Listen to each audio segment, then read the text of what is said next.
So if you're finding step 16 in the booklet a little bit too difficult and managing the offset, I've got an alternate way that you can do it. Before we get started, I just want to show you a couple of things with our measurements on your drawing. So we're doing there's three columns that sit on the underside of our Lego block, and they are 0.5 in thickness. They are also set at a certain distance away from the edge. So this first one is 7.9, and then they're set from the center from one another as well. So we've got 8 for this one. The last thing I want to show you is just down here we've got 1.49 that's in from the edge, so it's kind of got a border right the way around. And then the actual circle size is 6.31. So when I go into Inventor, I'm going to flip my block over. I'm going to start a 2D sketch, pick on the bottom side, grab the line rectangle tool, and I'm going to just draw a rectangle. So that outer border, that outer edge was 1.49. I'm just going to go ahead and I'm going to construct each of these sides at 1.49 from every edge.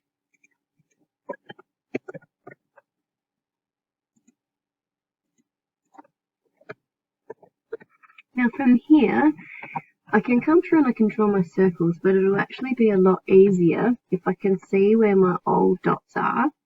And when I hover my mouse over the top of where I think there's a dot, see how it turns white? Now there's a tool we can use right here. It's called Project Geometry. I can hover it over the top and I can do a click. And what that does is it just highlights for a while that that's where those dots actually are. It doesn't draw them on the sketch. Okay, so we can't extrude them or do anything, but they do show us where those are, so that now we can center our other circles in the middle of those. Now these ones the drawing said were 6.31, so I've clicked on the outer edge,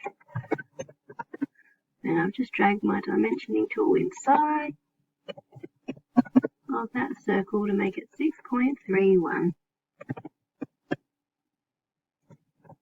Now the last thing that we had to do was dimension this from the center of the circle to the edge, and that dimension from memory was 7.9.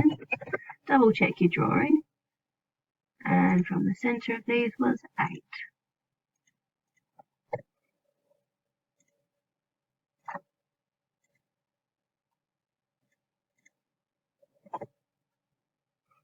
Okay, now from here I can finish my sketch. I can extrude. I'm going to click on this big space here, and I'm going to change it to direction 2. The measurement for this is 8.1, and that's going to carve out the majority of that space for us. Now the last step is to actually make these 3 center columns hollow. So the way we do that is we start our 2D sketch, pick on the bottom of that hole or the bottom of that column. Do your best not to pick on the side of it. And I zoom in a tiny bit and grab my circle tool.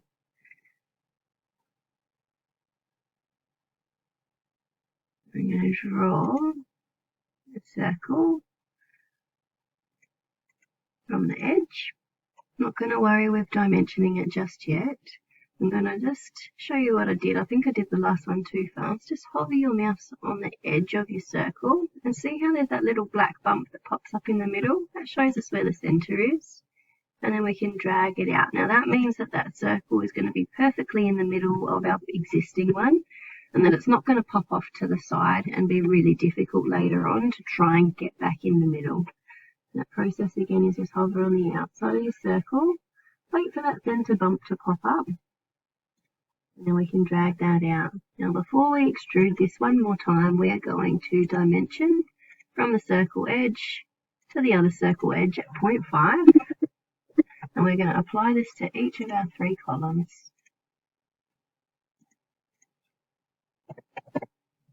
Ooh.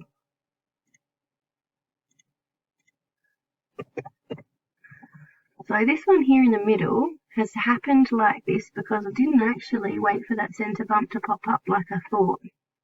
And so we've got a dimension that's popped way off the screen here. I'm actually just going to delete that. And I'm going to delete my circle and I'm just going to redraw it.